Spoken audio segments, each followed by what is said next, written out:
¿no? Es un tema muy importante ya cuando hemos hablado de establecimiento de pasturas, ¿no? Vamos a ver cómo la usamos y cómo manejamos a estas pasturas, ¿no? Si bien es cierto, ya en algún momento se habló respecto a la, digamos, al valor nutritivo de ellas y decíamos que es el momento adecuado de poder aprovecharlas cuando estas pues podían estar a inicios de floración, ¿sí? Dependiendo si eran gramíneas y leguminosas. Y es cierto eso, ¿no? O sea, siempre debemos buscar aprovechar una pastura en su momento óptimo ligado al valor nutritivo, ¿sí? Básicamente en lo que es la relación de contenido de nutrientes y la digestibilidad de esta planta, ¿sí? Tengan en cuenta que siempre cuando va creciendo una planta, ¿no? Varían estas, digamos, este valor nutritivo respecto en sus etapas o fases de crecimiento.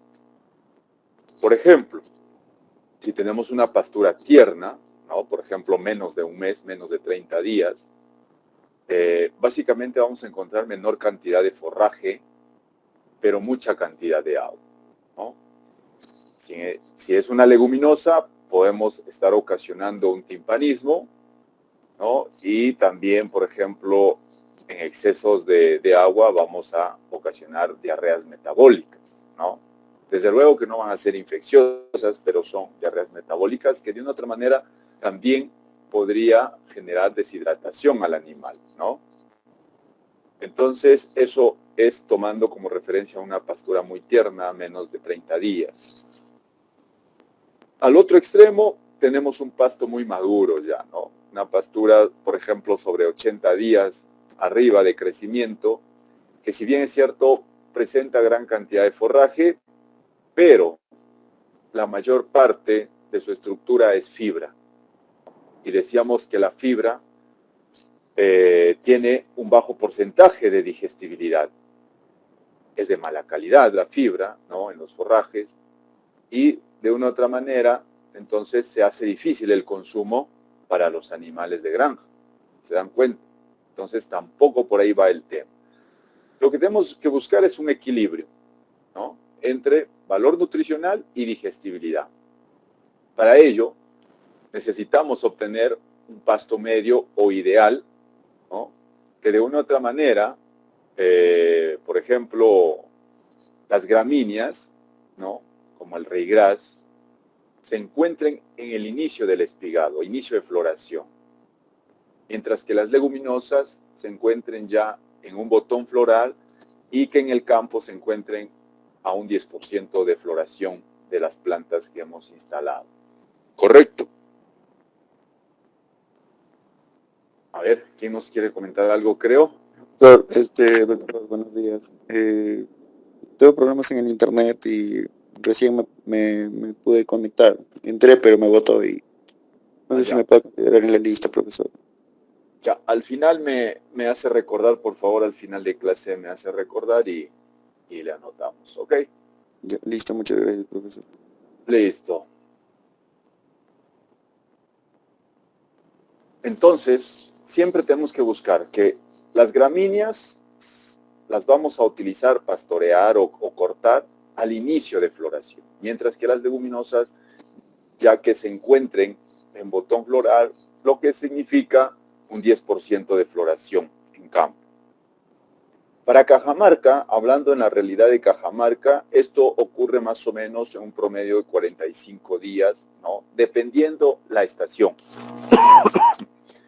¿no? ¿Qué quiere decir esto? Que en época de lluvias, ¿no? Por ejemplo, enero, febrero, marzo, ¿no? Incluido abril, quién sabe, esto puede ser a los 40 días, ¿no? Para poder usar a las pasturas. Pero ya en estas épocas que estamos en sequía, por ejemplo, o donde es estiaje, falta de lluvias, se alarga el tiempo, incluso podría ir hasta 60 días, ¿no?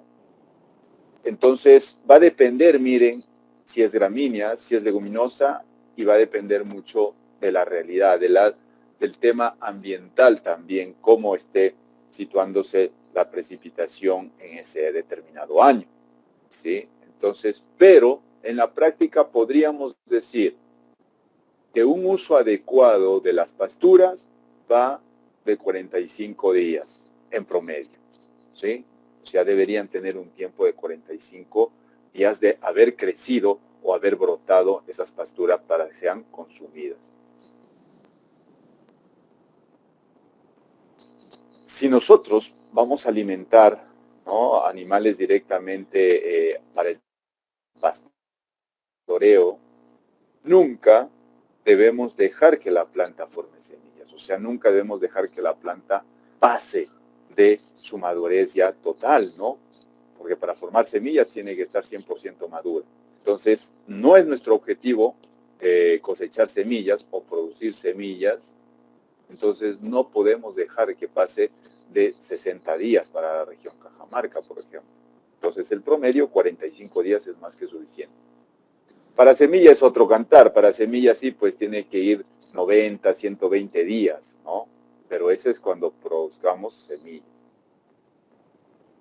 La planta tiene de 7 a 11% de proteína cuando está formando las semillas, miren. Y cuando las semillas están maduras, contiene de 4 a 8%. Desde luego, una planta más madura decae el porcentaje de proteína. Una planta ya seca solamente contiene de 3 a 7% de proteína, en comparación a plantas que están en su primera fase de crecimiento que podrían tranquilamente superar los 17% de proteína, ¿no? Y si hablamos más todavía de leguminosa, aún más. Básicamente, cuando se activa el crecimiento ya, estas bajan, sí, si bien es cierto, de un 14 a un 17% de proteína, y cuando ya se desarrolla, por ejemplo, en las gramíneas el encañado, un promedio de 14% de proteína, y cuando ya usted ve inicio de floración, es un indicador que las plantas poseen de 10 a 13% de proteína, las pasturas, ¿no? Puede usted usar esos indicadores externos de la misma planta para simular, digamos, o aproximarse a un porcentaje de proteína según los estudios, ¿no? Pero si quisiéramos ser más exactos, tendríamos que hacer análisis químicos ya, ¿no?, bromatológicos a las pasturas para saber realmente qué porcentaje de proteína tendrían. Ok, entonces, no se olviden que tenemos eso, que una pastura para ser aprovechada, ¿no?, debe tener un crecimiento de 40 a 45 días en promedio, ¿no?, para pastoreo, ¿sí? Ese es en promedio. Hoy en día hay autores que están mencionando que se debe aprovechar a los 35 días. Sí, pero a los 35 días, en nuestra realidad de Cajamarca, la tendencia podría ser a desaparecer al reyes, ¿no? Porque el reyes ecotipo cajamarquino, si bien es cierto, es un multiflorum que se comporta como un perenne, pero tiene la tendencia de autorresembrarse también, ¿no? Y es por eso que hasta ahora no se ha perdido, ¿sí? Y si lo utilizamos antes de que de una otra manera floree, básicamente tendríamos a desaparecerlo, ¿no? Entonces por ahí todavía no nos ponemos de acuerdo para realmente dar ese tiempo muy corto a las pasturas que son de 35 días, ¿no? No aplicaría a nuestra realidad. Para el valor nutritivo, sí, desde luego que sí, hay mayor concentración de nutrientes, pero pensando en unas consecuencias que a la larga podrían desaparecer algunas semillas, algunas plantas, y nuevamente para que el pequeño productor haga toda una inversión de instalación, ya no está al alcance del bolsillo, ¿no? Porque instalar toda una hectárea cuesta, ¿no? Como lo vamos a ver en su momento la otra semana, cuando manejemos lo que es presupuesto, se van a dar cuenta, ¿no? Qué actividades, qué insumos entran y cuánto se necesita para instalar una hectárea de pastura. Entonces, pero antes de ello, ¿no?, yo tengo que tener bien claro dentro de mi sistema ganadero qué sistemas de pastoreo voy a realizar. Y los más comunes o tradicionales que se usan hoy en día, ¿no?, en nuestro país, son los siguientes. Tenemos pastoreo libre o continuo, pastoreo rotativo o rotacional, pastoreo en franjas o racionado, pastoreo a estaca, que es muy común, pastoreo diferido, pastoreo complementario o de uso múltiple, pastoreo mecánico o cero pastoreo. ¿Sí? Entonces, son alternativas para cada quien de acuerdo a su realidad, ¿no? Podría, y al nivel tecnológico que quiera manejar, podría utilizar este sistema de pastoreos. Algunos con algunas ventajas, otros con desventajas, pero se usa. El pastoreo libre o continuo, básicamente el animal, digamos, se expone a todo el potrero, ¿no? Está la intemperie, él consume ad libitum, que quiere decir a libre disposición, ¿no? Durante las 24 horas. Nada lo restringe a él, ¿no?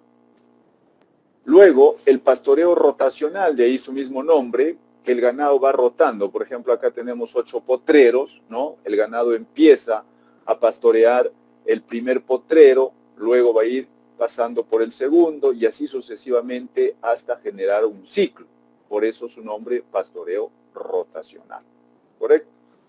Y ese tiempo, ¿no? Ese tiempo que va a pasar, digamos, el ciclo, es el tiempo que la pastura va a tener en días para ser aprovechada, ¿no?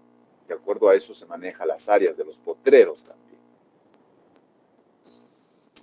Algo muy común que se ha visto hoy en día y se utiliza bastante, por ejemplo, ahí lo hemos visto en el fondo de Guairapongo y en el fondo de Tartar, el pastoreo racionado o en franjas, ¿no? Donde se utiliza ya cercas eléctricas, ¿no? Para poder racionar el alimento durante las 24 horas del día, ¿no? Puede ser 2 veces por día o 3 veces por día, donde se raciona gracias a la cinta eléctrica, ¿no? O al cerco eléctrico, y se va realizando en franjas, ¿no? Se va avanzando en franjas de acuerdo al número de potreros que se tenga, ¿sí? Entonces es muy útil, ustedes ya lo han visto en campo esto, cómo se da con el manejo del cerco eléctrico, que hoy en día creo que es el más utilizado en casi todo el país, el pastoreo racionado o en franjas.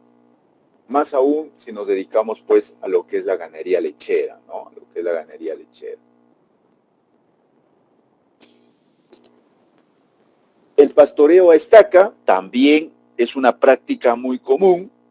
Si bien es cierto, la tendencia sería a que tendríamos que ya ir poco a poco cambiando esta práctica. ¿Por qué mencionan? Porque ya desde ahí también estamos atentando contra el bienestar animal, ¿no? Si ya ahora ustedes han leído un poco, la tendencia es también, si bien es cierto, me voy a dedicar a todo lo que es trabajo con animales, pero tengo que tener bastante conocimiento en lo que corresponde a bienestar animal, ¿no? Esa es la nueva tendencia ya de este siglo XXI y conforme pase el tiempo, los años, también se va volviendo más fuerte el tema del bienestar animal. Entonces, como que por ahí chocaría un poco y tendríamos que ir buscando alternativas para que el pastoreo a estaca ya con el tiempo se vaya disminuyendo, ¿no? Preferiblemente al menos hay que cambiar a un cerco eléctrico, que por ahí también todavía tiene sus desventajas respecto al bienestar animal, pero al menos el animal no está atado a una estaca de fierro o de madera las 24 horas del día, ¿no? Al menos ya con el cerco eléctrico el animal se desplaza dentro de una determinada área, puede tomar su agua en cualquier momento, mientras que en la estaca no. En la estaca el animal, lastimosamente, va a depender de la persona 100%. Si esta persona es una persona responsable, le va a dar su pasto cada 3 a 4 veces por día, le va a brindar su agua, ¿no? Pero si esa persona solamente es un criador de ganado, no es un ganadero, ¿no? Básicamente pues el animal va a estar sentenciado a sufrir hambre, a sufrir sed, ¿no? Y eso es maltrato. ¿no? Entonces, ¿por qué? Porque muchas personas, lamentablemente, por la cultura misma, prefieren irse a un bautizo, irse a la fiesta, y a los animales se los dejan atados, ¿no? Hasta a veces, hasta el día siguiente, ¿no? No les dan agua a las horas que corresponden. Entonces, por ahí va el tema de maltrato animal muy severo respecto a este tipo de pastoreo. Se da, sí, se da todavía, pero hay que buscar las alternativas de que podamos ir disminuyendo por el tema de bienestar animal. Correcto.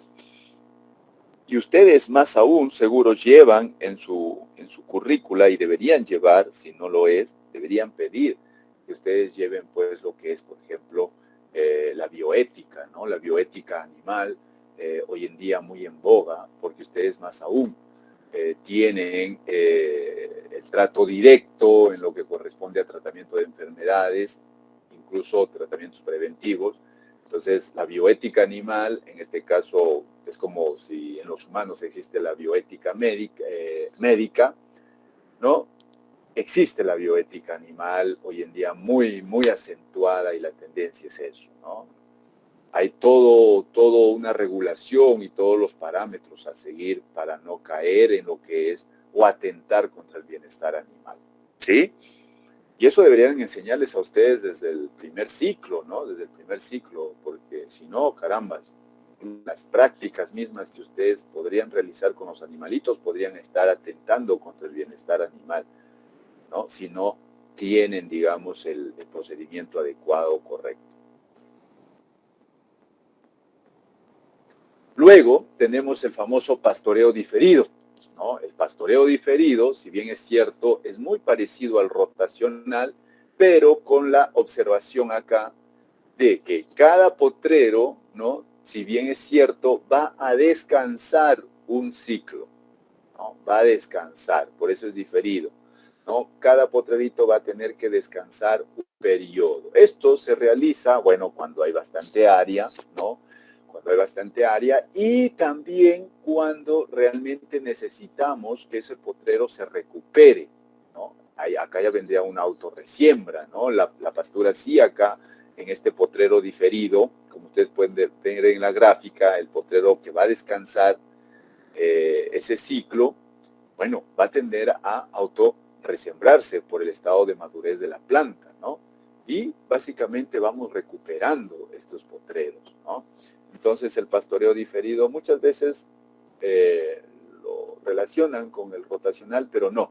Acá es donde descansa.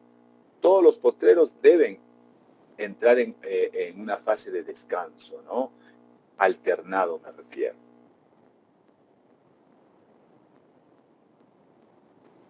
Luego tenemos el famoso pastoreo cero o mecanizado, ¿no? El pastoreo cero o mecanizado, que si bien es cierto, bueno, acá no existiría el pastoreo, acá ya el humano, el administrador o el obrero, el capataz lleva el alimento que ha cortado en campo, ¿no? A través de alguna motoguadaña o alguna segadora mecánica, y lo provee al animal en comederos. Entonces, por eso, básicamente, es un corte, digamos, que se realiza con maquinaria para proveer de alimentos ya en establos o comederos a los animales en la granja, ¿correcto? Pero se conoce de esa manera como pastoreo cero. Muy bien, si tienen alguna pregunta, alguna duda, me lo hacen saber, por favor.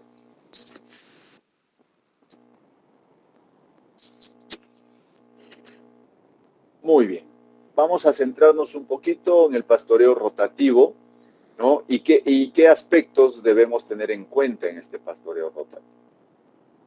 Primero es el tiempo de recuperación de la pastura o de la planta, ¿no? O sea, el número de días que la planta necesita alcanzar el grado de madurez más deseable o para que vuelva a consumir el ganado, ¿no? Entonces, siempre hay un periodo de descanso, hay un periodo de recuperación de la pastura, y eso es los 45 días en promedio que les hablaba, dependiendo de la realidad, ¿no? Para que el grado de consumo sea más deseable para los animales. ¿no? Que está relacionado desde luego al valor nutritivo. Otro punto es el tiempo de pastoreo. ¿Cuántos días, ¿no? Los animales van a estar pastoreando cada unidad de pastoreo que son los potreros, ¿no?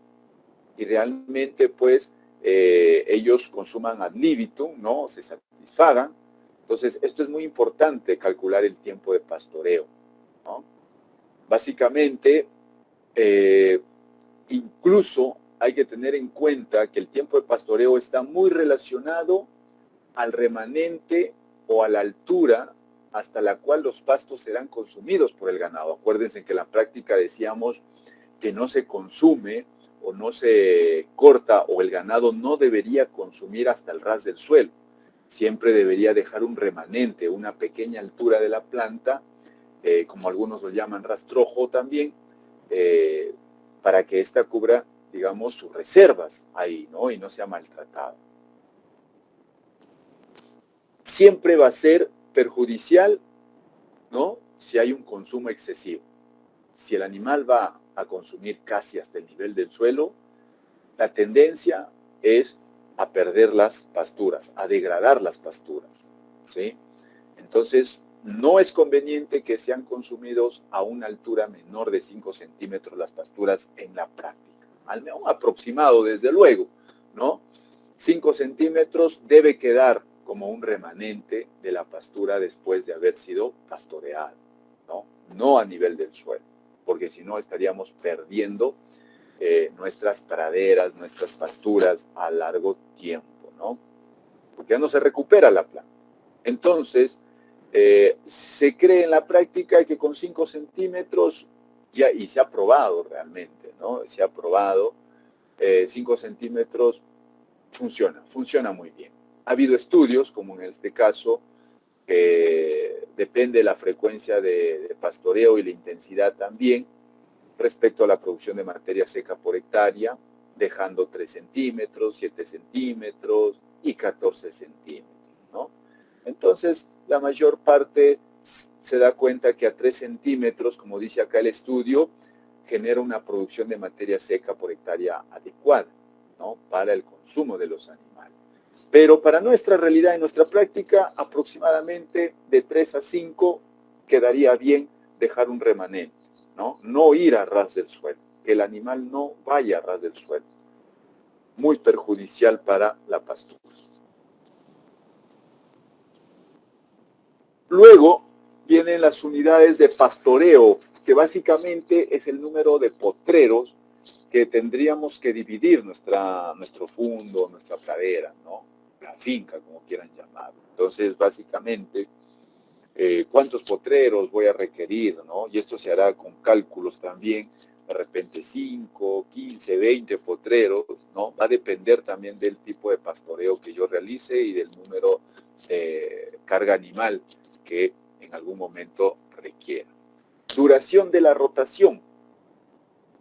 Duración de la rotación, ¿no? Este es el número de días que transcurre desde que se inicia el pastoreo en cada unidad hasta que se han pastoreado todas las unidades, que está ligado al periodo de recuperación de la planta. Desde luego que sí, ¿no? O sea, desde que sale de un potrero, genera toda una vuelta, rota y hasta el día que llega. ¿Cuántos días pasaron para nuevamente ese potrero o unidad de pastoreo sea consumida por los animales?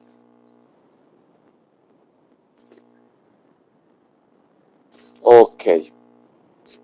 Vamos a ver respecto al tratamiento en sí ya y cuidado de las pasturas. Los manejos ya, ¿no? Ya los manejos, cuando ya tengo una pastura, ¿qué manejos tengo que tener en cuenta que mi pastura no se pierda o no se degrade? Fíjense. Y primero aseguramos el agua, el riego. El riego es lo más fundamental en pasturas, ¿no? Así como la fertilización también. Pero el riego, el agua, básicamente me asegura una muy buena producción, y no solo en cantidad, sino en calidad respecto a mis pasturas. Entonces, ¿qué debo tener en cuenta en riego? Que mínimo cada 10 días, ¿no? Básicamente debo generar mis riegos programados, ¿no? Mínimo cada 10 días se debe básicamente regar. Pero puedo observar en campo para regar también y generarme un periodo respecto que cuando aún no hay grietas en la costra del suelo, es dable regar, ¿no? Y las plantas no muestran señales de marchitamiento temporal. Es muy fácil darnos cuenta, jóvenes, cuando una planta, y esto aplica para cualquier cultivo, está pasando por un estrés hídrico, ¿no? Las plantas inmediatamente empiezan a marchitarse, ¿no? Un proceso de marchitez, entonces se deshidratan.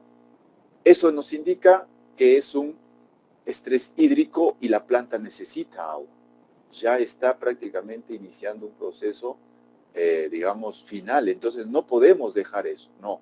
¿Sí? Entonces no podemos esperar que nuestras plantas un alto porcentaje presenten marchitamiento temporal para recién generar un riego. Tenemos que tener riegos programados adecuados, como digo, por lo general en práctica, campo 10 días, de 7 a 10 días se puede manejar tranquilamente los riegos, ¿no? La cantidad de agua a utilizar en los riegos depende sobre todo de las propiedades físicas del suelo más que las químicas. Así es, va a depender mucho de la clase textural, ¿no? Acuérdense cuando hablábamos de las clases texturales, mucho tiene que ver con el riego, este tipo de suelos, ¿no? Si vamos a exagerar el riego, también vamos a dañar la planta, ¿no? A eso ya se llama, por ejemplo, pudrición de raíces, pudrición radicular. Asfixiamos a la planta, ¿no? A eso se llama saturación hídrica del suelo. Entonces, dañamos raíces, la planta entra en un proceso de, digamos, de falta también de absorción de nutrientes, pérdida de nutrientes por lavado incluso del suelo, pérdida de agua, erosión, ¿no? Entonces, muchas veces algunas personas piensan que abundante agua por mucho tiempo están haciendo un bien, y no, a las finales está haciendo un daño directo al suelo y por ende, y por consecuencia a la planta también. Miren acá un dato promedio, ¿no? Que se debe utilizar una cantidad de agua de 4 a 6 litros por segundo por hectárea durante 8 horas continuas. Entonces el flujo es poco, ¿no? Las raíces de la mayoría de pasturas son superficiales en comparación, salvo por ejemplo la alfalfa, claro que es una leguminosa. La alfalfa sí, la alfalfa tiene una raíz un poco más profunda, ¿no? Pero después la mayoría tiene sus raíces superficiales, entonces no necesitan básicamente abundante agua por mucho tiempo. El suelo debe ser humedecido en forma uniforme hasta un aproximado de 20 a 30 centímetros. Los pastoreos, ojo acá, si yo riego, debo dejar descansar ese potrero 3 a 4 días después de haber regado, ¿sí? No inmediato, porque lo que voy a ocasionar ahí es saturación, ¿no? Sobre pisoteo, prácticamente, ¿sí? Entonces va a haber una compactación del suelo. Entonces preferiblemente termino mi riego y dejo pasar de 3 a 4 días para recién dejar que el ganado pastoree. Las pasturas que tienen un buen programa de riego son menos sensibles a las heladas, ¿no? Eso sí está dentro de lo práctico. ¿Qué pasa si tengo lugares, ¿no? ¿Qué pasa si tengo lugares de mucho encharcamiento, de mucha humedad? Yo puedo hacer drenaje, ¿no? Puedo hacer drenajes para recuperar todas esas áreas que de repente, por el exceso de humedad, generan parasitismo, generan malezas o plantas indeseables, entonces incluso un riesgo para los animales cuando entran a esas áreas. Lo que puedo hacer es drenaje, ¿no? Que un drenaje es ya un trabajo de ingeniería que se hace para eliminar el exceso de agua libre permanente de una zona, ¿no? Para sanearlos, mejorarlos y aumentar su productividad. Entonces, esto siempre y cuando tenga suelos muy húmedos, ¿no? Básicamente, un suelo húmedo impide la respiración de las raíces, ¿no? Se desarrolla gran cantidad de parásitos en lugares muy húmedos, ¿no? Se degenera las pasturas, ¿no? Y básicamente aparecen en estas zonas húmedas las juncáceas, ¿no? Las hiperáceas, las juncáceas, ¿no? O junquillo, como lo llaman. Y de una otra manera esto es un pasto muy duro, el animal no lo consume, disminuye también el rendimiento y calidad del forraje, ¿sí? Por otro lado, cuando tengo mucha humedad, exceso de humedad en el suelo, viene una enfermedad muy frecuente, ¿no? Que es la pododermitis, ¿no? Básicamente la pododermitis está relacionado, fíjense, con la inflamación de los cascos del ganado, mayormente por encontrarse por mucho tiempo, ¿no? En zonas húmedas, ¿no? Lo que llaman comúnmente lo llaman pedera, ¿no? Lo llaman pedera, pero en sí es la pododermitis, ¿no? Inflamación de los cascos del ganado, y a veces la cosa se agudiza, ¿no? Y se complica y hay que sacar mucho ganado por este tipo de problemas. Tipos de drenes abiertos, como ustedes pueden observar ahí, trapezoidal, circular, triangular, cuadrado, parabólica, ¿no? El dren abierto, la desventaja que va a quedar expuesto, el animal podría también correr un riesgo de caída ahí, o el personal mismo, y se pierde de todas maneras área al generar este tipo de drenes. Pero ya en el dren cerrado, ¿no? Que es una tecnología que ahora se usa bastante, donde a través de gravas, ¿no? De mayor diámetro, digamos, y con tuberías adecuadas, ¿no? Usted puede generar drenes subterráneos, ¿no? Y cubre toda su área, lo va a utilizar esa área, no hay riesgo de caída ni de los animales ni del personal. Un poco sí, más, la inversión sería un poco más fuerte, ¿no? Pero sí funciona. Otro tipo de manejo en las pasturas ya establecidas es la eliminación de las malezas, ¿no? O plantas indeseables. Incluyen especies poco palatables, ya ustedes lo saben, ¿no? De bajo valor nutritivo, son tóxicas muchas de ellas, ¿no? Y se consideran indeseables dentro de una pastura, digamos, ¿no? ¿Por qué? Porque compiten en luz, agua y nutrientes, como estos pastos, pueden ser venenosas o tóxicas, bajan la calidad y producción del forraje, son más agresivas que los cultivos forrajeros e incrementan los costos de producción. Entonces, hay que ir eliminando las malezas. Tenemos dos tipos de controlar a las malezas, el control mecánico y el control químico. El control mecánico, bueno, contratamos a una persona o nosotros mismos con picos, palanas, hoces, guadañas, ¿no? Y podemos ir cortándolas constantemente o eliminándolas de raíz, ¿no? Y van a ir, la tendencia es a desaparecer. Y el control químico, bueno, se puede aplicar los famosos herbicidas, ¿no? Hay herbicidas sistémicos, ¿no? Incluso, por ejemplo, para alfalfa, hay herbicidas ya específicos, ¿no? Que no hacen daño a la alfalfa y solamente van a hacer daño a la planta indeseable o maleza, ¿no? Entonces siempre tienen que buscar ustedes un herbicida específico y sistémico, ¿no? Esto como última alternativa, ¿no? La aplicación de herbicidas, insecticidas, ¿no? Fungicidas, esto como una, ¿qué puedo decirlo? Ya como lo último que podría usted utilizar, ¿no? Porque esto tiene todo un efecto también dentro de la planta misma, del suelo mismo y por ende en el medio ambiente, ¿no? Incluso corre en riesgo su salud de usted mismo y de los animales si no hace una aplicación adecuada y debida. Entonces, el control químico hay que dejarlo para lo último, ¿no? Ya, es nuestra última salvación, quién sabe. Pero si no, vamos por el control mecánico, vamos por esas labores que sí, podrían ser un poco más trabajosas, pero las consecuencias de dañar el medio ambiente son muy mínimas. ¿Correcto?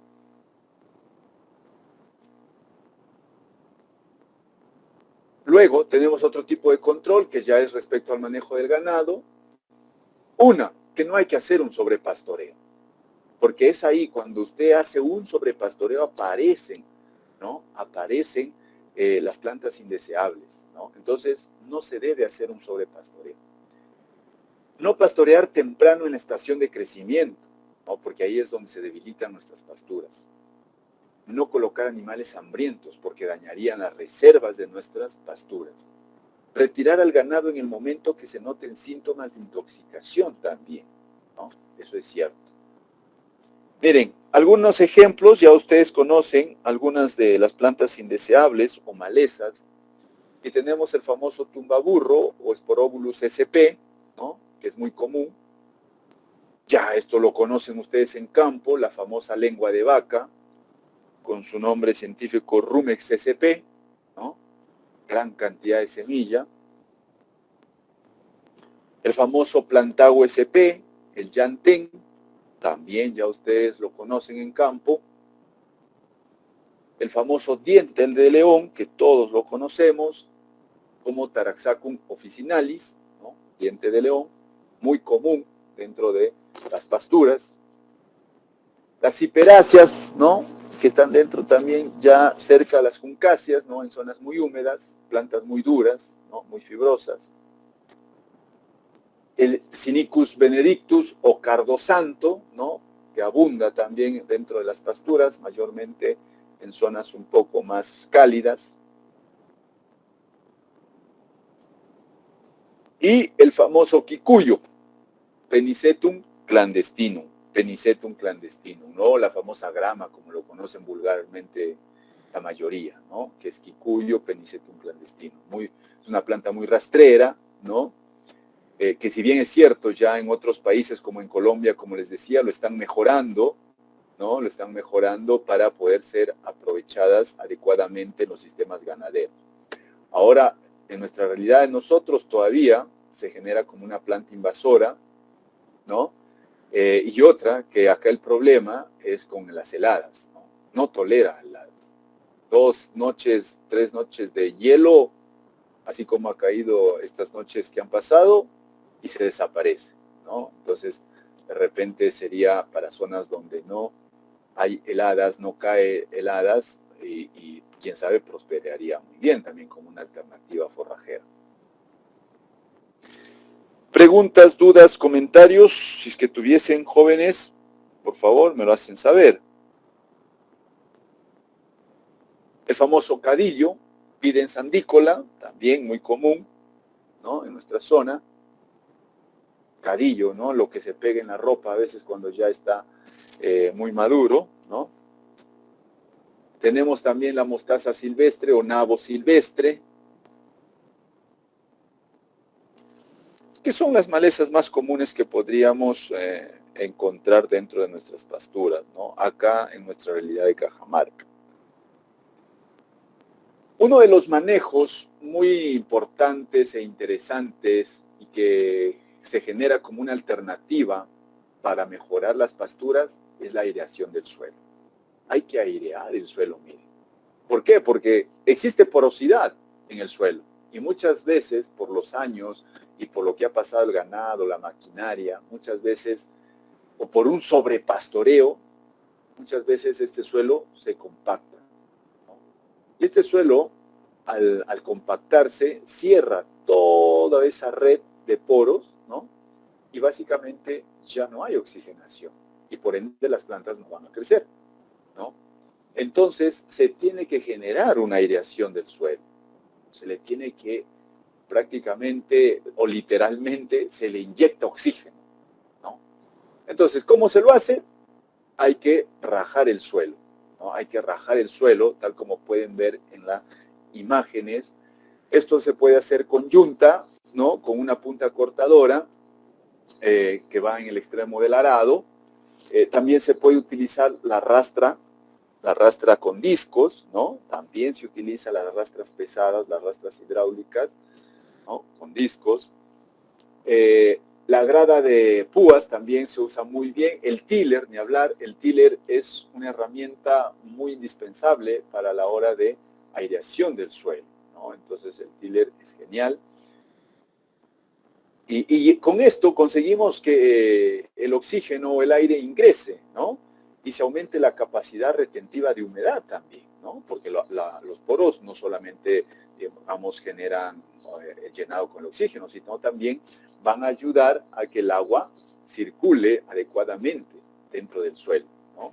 Entonces, de esta manera se regenera la vegetación, se le da una opción nuevamente a la pastura de poder seguir manteniéndose, ¿no? Entonces, de eso se trata la famosa aireación del suelo, ¿no? El tiller, muy, muy indispensable para este tipo de trabajos.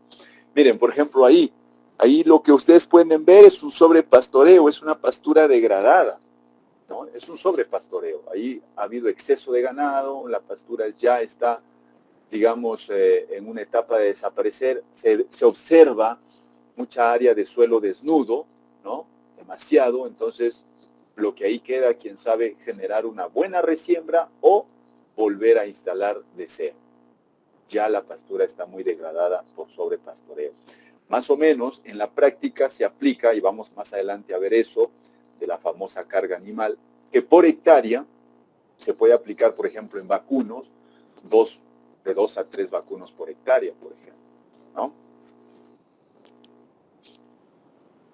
Cuando ya hacemos lo que es ya el rajado del suelo, la aireación del suelo para generar una resiembra, por ejemplo, también, se ve así, miren, cómo se va mejorando, se va recuperando un pasto degradado, ¿se dan cuenta?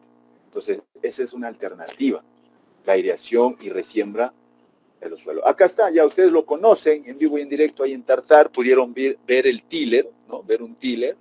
Hay diferentes marcas y modelos y tamaños incluso, pero se usa mucho el tiller para poder airear y resembrar nuestro suelo, nuestras pasturas. De igual manera, acá incluso ya hay un mixto, ¿no? ¿Qué quiere decir esto? Que se genera un tiller y una sembradora a la vez. O sea, yo genero un rajado del suelo y a la vez también ya voy sembrando, ¿no? Este es de 3 discos y 3 puntas, como pueden observar. Así quedaría más o menos el distanciamiento entre punta y punta del tiller o rajado del suelo para la aireación y la resiembra, ¿no? Que aproximadamente podría acercarse a unos 20 centímetros entre línea y línea, ¿no? Esto cuando se trata de potreros que todavía no han sido muy degradados. Pero ya cuando el potrero es demasiado, ya está, digamos, muy degradado, básicamente lo que podemos es pasar el tiller, ¿no? O sobrepasar el tiller para que estos 20 centímetros podríamos, digamos, empezar a reducirlos a 10 centímetros. Y se empieza a observar de esa manera, como ustedes lo pueden ver ahí en campo. Se reduce o disminuye la distancia entre líneas. Entonces, esto me va a generar mayor también, digamos, preparación ya de esta aireación y esta resiembra, ¿no? Se puede utilizar. O incluso se puede cruzar.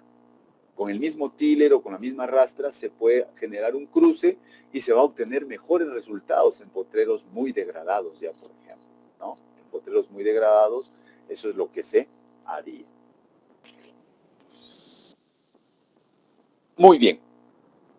Otra práctica dentro del manejo de los pastos es que debemos cegar el pasto rechazado por el ganado.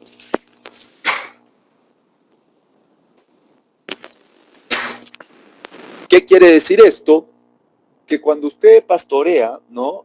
Con su ganado, básicamente, el ganado siempre deja residuos, ¿no? Donde, por ejemplo, el ciclo anterior, el ganado ha defecado, ha dejado el estiércol, eso ya no lo consume, ¿no? Entonces ahí va a quedar matojos, ¿no? De desperdicio, de forraje. Entonces, para nosotros generar algo homogéneo en nuestra pastura, nosotros debemos cegar. Con una hoz se debe cegar estas matas duras, lignificadas, que el ganado ya no ha consumido en el ciclo.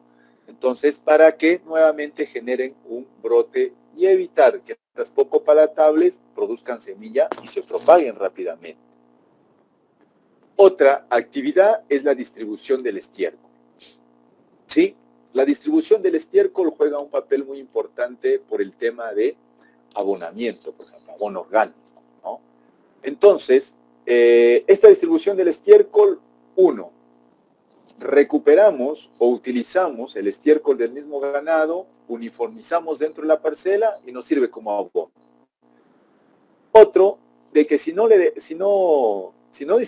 distribuimos el estiércol, este va a quedar, digamos, intacto y la pastura va a demorar en crecer ahí y ya para la otra vuelta, digamos, de pastoreo o ciclo de pastoreo, el ganado no lo consume y hay un desperdicio de pastura. Entonces, esto se puede hacer con distribuir estiércol con rastrillos, palas, rastra de discos, ¿no? Pero mayormente cuando es pequeñas áreas, con rastrillos funciona muy bien el rastrillo, ¿correcto? Luego, ya en un momento en campo, incluso hablamos nosotros de resiembra, y esto se debe hacer cuando la cobertura vegetal, como lo vimos en la foto anterior, ya cuando la pastura ha sido degradada por un sobrepastoreo, se debe resembrar, ¿no? Porque ya fue invadida, quién sabe, por especies indeseables, ¿no? O básicamente ya hay un riesgo también de erosión del suelo, ¿no? Entonces tenemos que resembrar, ¿sí? Esto se puede hacer cuando la condición de la pastura ya me da un resultado de una condición regular. Entonces la resiembra, usando el tiller o la rastra pesada, lo puedo hacer, ¿no? 1, se debe hacer un diagnóstico anual de todos mis potreros, porque esto lo puedo hacer programado o planificado cada año, no hay problema, ¿no? Porque siempre voy a observar qué potrero ya tiene zonas desnudas o invasión de malezas, entonces de acuerdo a ello, inmediatamente yo planifico mis resiembras por año. Puede ser natural mediante el pastoreo diferido. Acuérdense en qué consistía el pastoreo diferido, que dejábamos descansar hasta que genere semilla y se autorresiembra prácticamente esa planta, esa parcela. O en manera artificial y se debe hacer al inicio de la temporada de lluvias, ¿no? Tanto la resiembra, las siembras o instalaciones se hacen al inicio de temporada de lluvias para asegurar un mayor establecimiento de las plantas. Ya hablábamos de la fertilización de mantenimiento, ¿no? Cuando ya la pastura está establecida, esto no quiere decir que me olvidé de fertilizarlo ya, no. Cada año se debe fertilizar las pasturas, ¿no? Al menos racionarlo en 2 veces por año. Inicio de lluvias, finales de lluvia, ¿no? Eso es lo que al menos se recomienda, ¿no? Entonces, ¿por qué? Porque cada año las pasturas son aprovechadas por el ganado, ¿no? Se corta o el ganado lo pastorea. Entonces, para generar este crecimiento, rebrote de las pasturas, estas necesitan, ¿no?, sacar nutrientes del suelo. Y entonces el suelo, básicamente por esta extracción, se ve afectado. Entonces nosotros tenemos que nuevamente fertilizar los suelos cada año, ¿no? Esto se llama fertilización de mantenimiento ya. Esto es una fertilización de mantenimiento. Desde luego, previo análisis de suelo. Ok, entonces, jóvenes, eso ha sido respecto a lo que es ya el uso, ¿no? El uso y manejo de las pasturas, ¿no? Un tema muy interesante para que ustedes lo tengan en cuenta a la hora de manejar pasturas, ¿no?, o utilizar las pasturas. Si bien es cierto, hubiéramos ahondado más en lo que es el tipo de pastoreos, pero el tema es muy amplio, ¿no? Tratándose de que no solo es 1 o 2 sistemas de pastoreo, ya ustedes vieron, son más de 5 a 7 sistemas de pastoreo. Pero ya les brindamos algunas ventajas y desventajas de ellos y básicamente lo común hoy en día es el manejo por sistemas de cerco eléctrico, ¿no? Eso es lo común. Incluso la tendencia sería volver al pastoreo rotacional, pero ya con cercos vivos, ¿no? O estos cercos vivos que podrían ser a través de manejo de arbustivas, por ejemplo, o arbóreas, ¿no? Y que ya no lo limite al animal el cerco eléctrico, sino muchas veces es mejor que lo limite un cerco natural, ¿no? O cerco vivo, como se los llama, ¿sí? Entonces, jóvenes, con eso estaríamos culminando y estaríamos listos para la otra semana rindan su examen, ¿correcto? Ya para la próxima semana, un día jueves como hoy, tendrían que dar su examen, ¿ya? Yo lo voy a anotar acá, ustedes también anótenlo para que no se olviden. Yo ya les paso ahora mismo nada más las clases y jueves 25, si es que no me equivoco, ¿sí? Jueves 25, 8:30 AM, su examen de segunda unidad, ¿cierto? Entonces, para la otra semana también ustedes me tienen que presentar ya su informe, por favor, queda claro, su informe del poder germinativo con todo su proceso, ¿sí? Para el día, a ver, ¿cuándo hemos quedado? Bueno, sí, ya hemos quedado una fecha, pero que sea, por favor, para el día jueves. El día jueves me entregan también su informe respecto a cómo les fue en el poder germinativo, ¿no? Fotos, muchas fotos, eso va a validar bastante su informe respecto a cómo les fue en el poder germinativo. Muy bien, si no tienen preguntas, comentarios al respecto, nos estaríamos viendo entonces ya el día de su práctica, porque también ya me tienen que presentar sus muestrarios, ¿verdad? Sus muestrarios, así es. Entonces, de fertilizantes para la próxima semana también. Muy bien, jóvenes. Si no tienen nada más que comentar, preguntar, yo me despido, se les agradece.